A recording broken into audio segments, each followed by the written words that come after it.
Is Clarence Makwetu's contribution to the struggle for freedom given due recognition? How can the current PAC leadership keep the ideals of its founding fathers alive? Does Clarence Makwetu deserve an official, provincial, or national funeral? What will it take to reunite the PAC? What time is it? It is question time.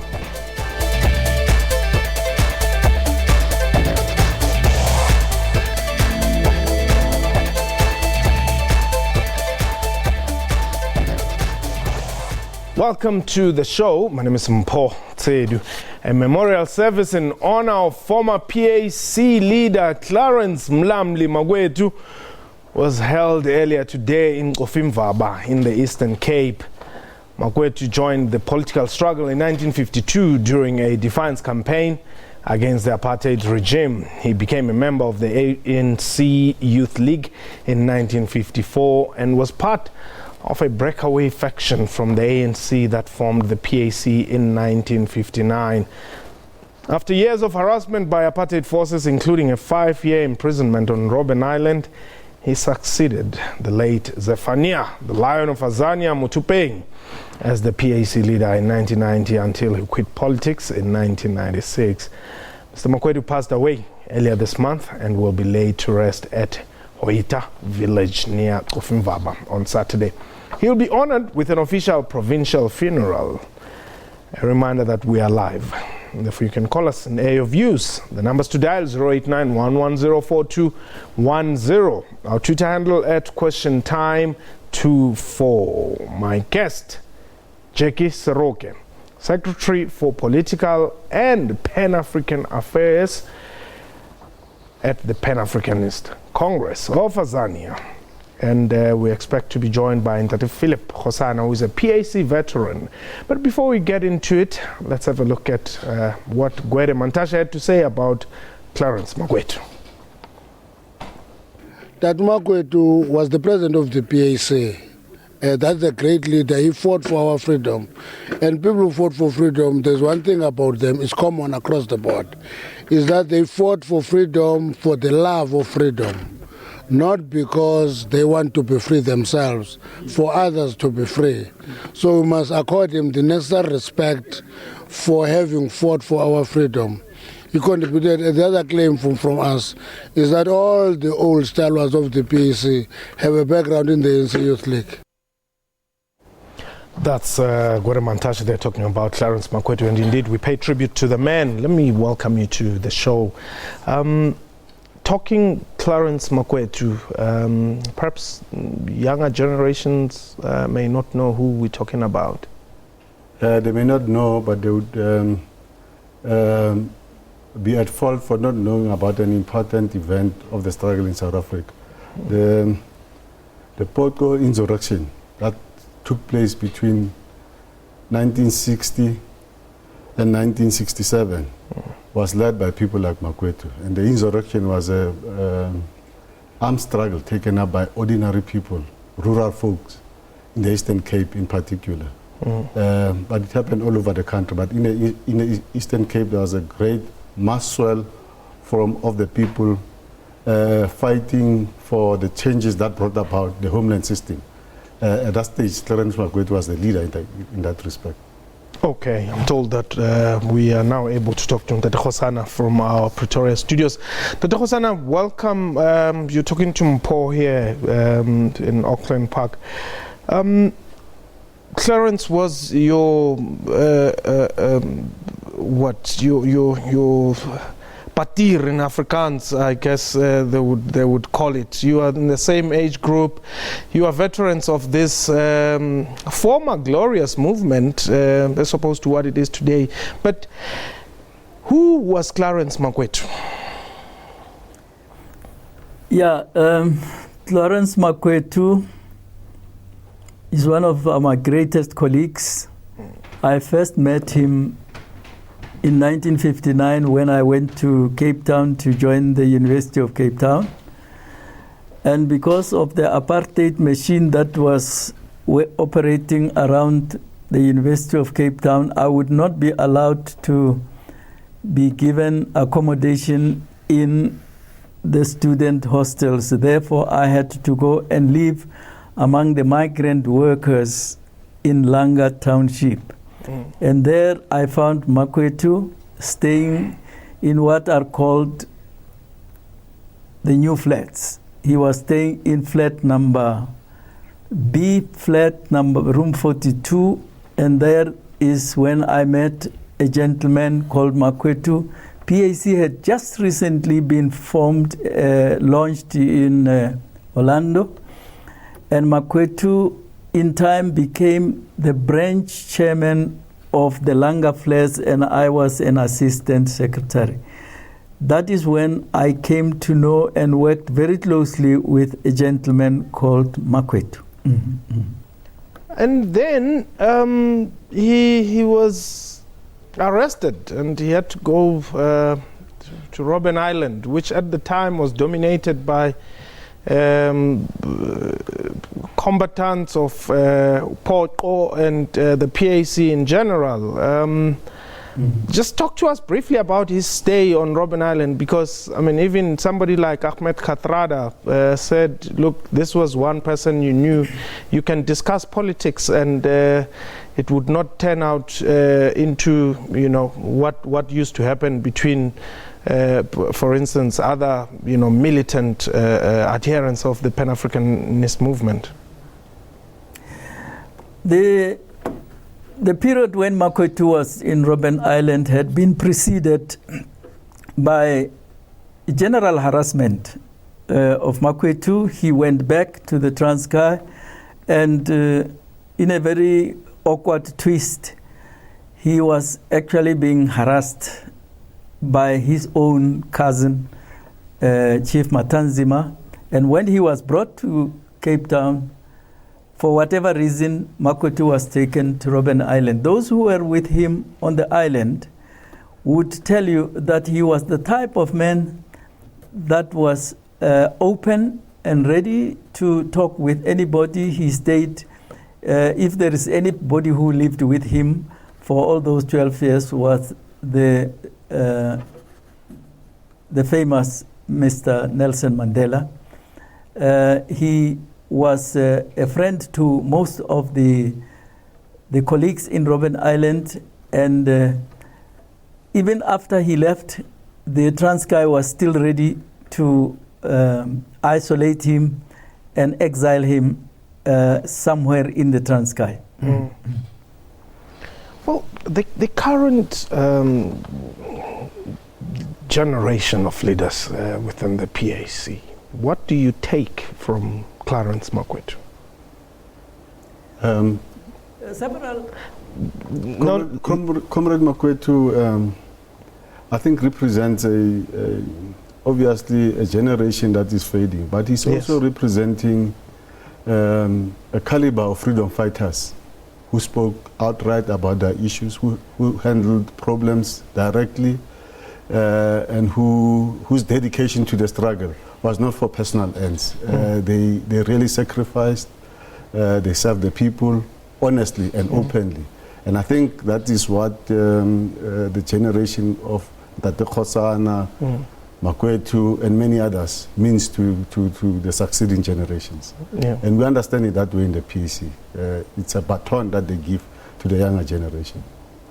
And I mean, I'm happy that you put it very clear there that indeed, you know, he's part of that era which is fading. Those leaders who are obviously succumbing to nature itself. But when you talk of the formation of the PAC, you go back to the days of Mazzunya, the days of Zephania Mothopeng, the days of Masemola, and all those giants. And I'm failing to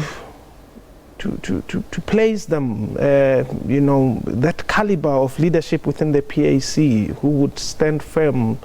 I'm failing to trace them in the current crop. Look, it's a matter of explaining what you see and what you understand right now. Makwetu, Mothopeng, and others that you are talking about were not seen by the regime at the time as favorite people. They were not covered in the media. They were seen as nobodies then, but they were working with the people. They were among the people, and the people knew, without media coverage at the time, that we have our own heroes, because they had had an experience with them. In the present circumstances, it's a different ballgame, and it requires a different way of doing things, and understandably so, because we've achieved the freedom to talk through the sacrifices of previous generations. But it also means our style of leadership changes, because we have access to our constituencies and supporters. Okay, we're going to take a quick break. When we return, let's talk about whether, as the PAC, you have done justice, to preserving.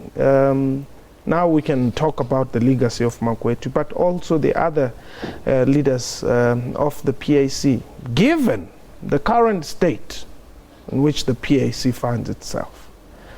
We'll be taking your calls, 089-1104-210, question time, or rather at question time 24. It's our Twitter handle. We're expecting calls from all factions of the PAC. I'm sure this one man upon which you can unite.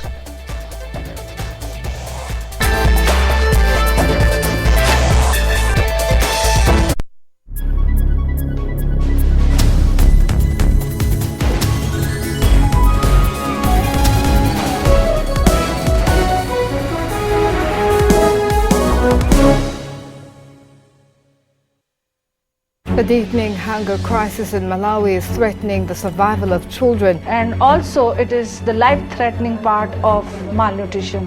Malawi is facing its worst food crisis in 9 years. Mugabe is the world's oldest sitting head of state, ahead of Queen Elizabeth of Britain. The veteran leader seeks to temporarily forget his party's problems and instead focus on his legacy. But he shows no sign of slowing down or stepping down from power after 36 years in office.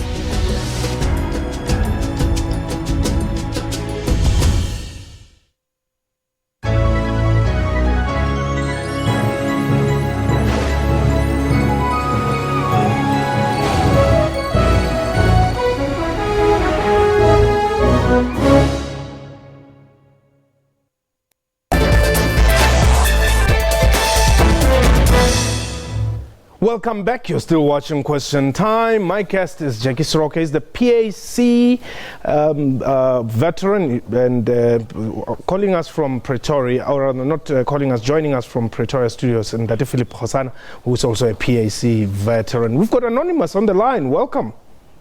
Siyaphila njani baba? Siyaphila. Yeah. Anonymous line Pubalanga, ne? Ubani? Anonymous line. Oh, okay. Asibonga Anonymous. Uyazi makalabe ngotono mfowethu utata. Yeah. Yeah, usebenzile kakhulu, ne? Yeah, kodwa ke ANC ingezi nge-lip services lapho. Baqale kuqala bakhiphe iboshwa ze-apla kuqala before bazothi utata lale kahle. Yabo.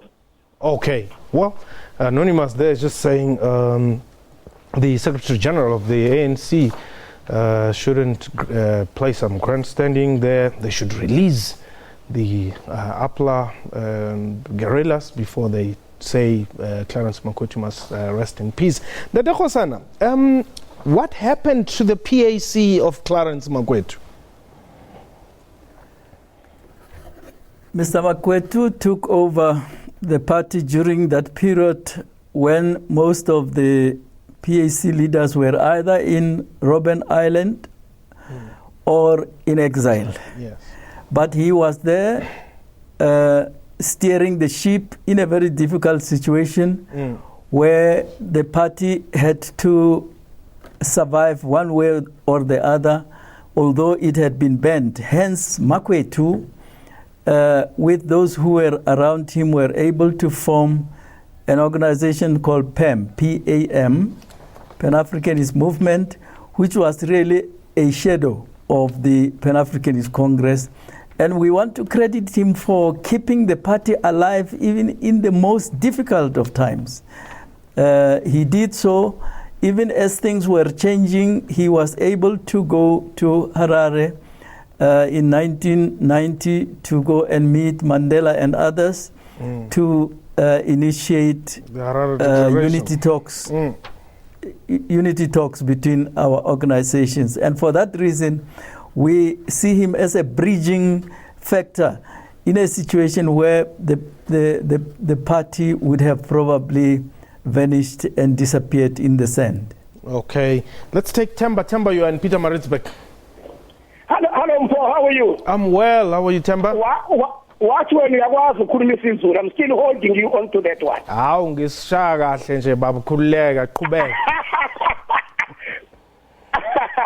Look, Mpo, my question is, would it be a best gift to Baba Makwetu if all these PAC people that are incarcerated in jail for so many years, if they could be released on the day of the funeral, wouldn't that be the best gift to the PAC? Because everybody else is out of jail. Your Peacocks, your Chinese, your Wallings, but why with the PAC? Why can't we get the PAC cadres out of prison? Okay. Thank you very much, Temba. Well, I guess that's a question which is bothering the PAC, of course. Yes. Can we reply to that? Yeah, I'll give you time. That let me allow that they had to just respond. The transition to democracy was loaded with a lot of contradictions and so forth. At the time, the PAC, led by Makwetu, yes, was involved in an armed struggle. Yes. Until February of 1994. But the system during transition made all PAC cadres and turned them into criminals when they arrested them. That's a problem we still have now. Most of our comrades who are in prison should be released as political prisoners. Okay. And the system is refusing to give in to the reality that we are facing with most of our comrades who were fighting with instruction from their commanders. Okay. Yes, I wanted to say that the whole question of our cadres, colleagues who are still languishing in prison is one of the most painful that we are facing during our times. And the whole thing starts with the era of Thabo Mbeki, who was the president, followed by the period of Jacob Zuma. The PAC approached Thabo Mbeki and his colleagues, and they said that they would go and investigate the reasons why people have to be kept in jail. And they came back to say that our colleagues were not really freedom fighters, but they were criminals who were killing people around. And that seemed to be the attitude that was maintained by the Jacob Zuma regime. And funny enough, it is not only the PAC cadres that are in jail. We know for a fact that even cadres of the MK and Azania are still in jail today, 22 years after our freedom.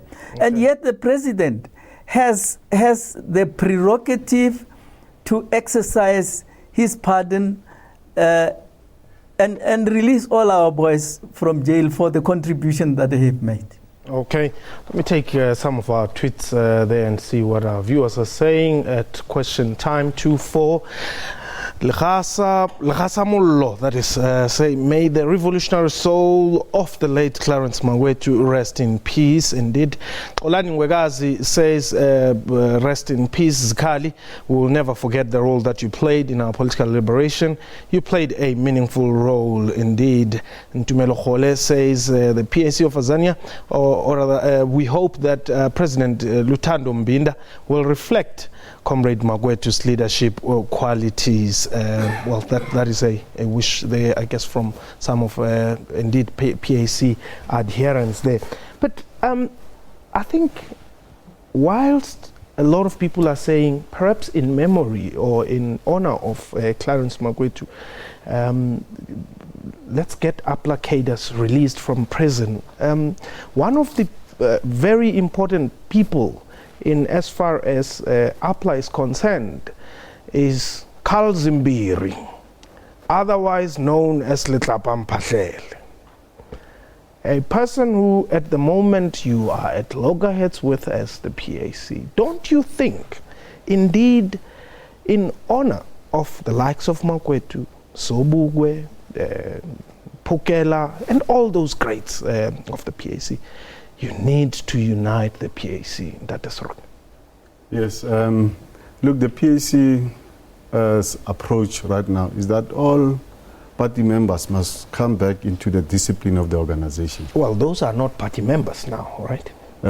Party membership is open to people who subscribe to the ideals of the PAC. And I want to particularly reflect on the issue you are talking about of Letlapa Mphahlele. His particular case, as an individual, has been handled internally within the disciplines of the organization. It has also leapt outside into the courts over several years. Yes. We'd like to see an end to this type of situation. We'd like to bring an end to squabbles and disagreements within the PAC going out into the courts. And that process will unfold. But the intention of the process is to bring all party members into the discipline of the organization and allow a democratic organization to grow powerfully and continue with the legacy that it has taken from its forebears. Okay. Lucky, you are in Rodiport. Welcome. Mpo. Hi. Just a quick one. I just wanted to make a comment to say, if it is true that all these cadres that are being referred to as having been in Robben Island are in jail today, my funny question is this the same Robben Island that Mandela went to? If it is, was it for different reasons? If it's for the same reasons, something is amiss. But secondly, maybe...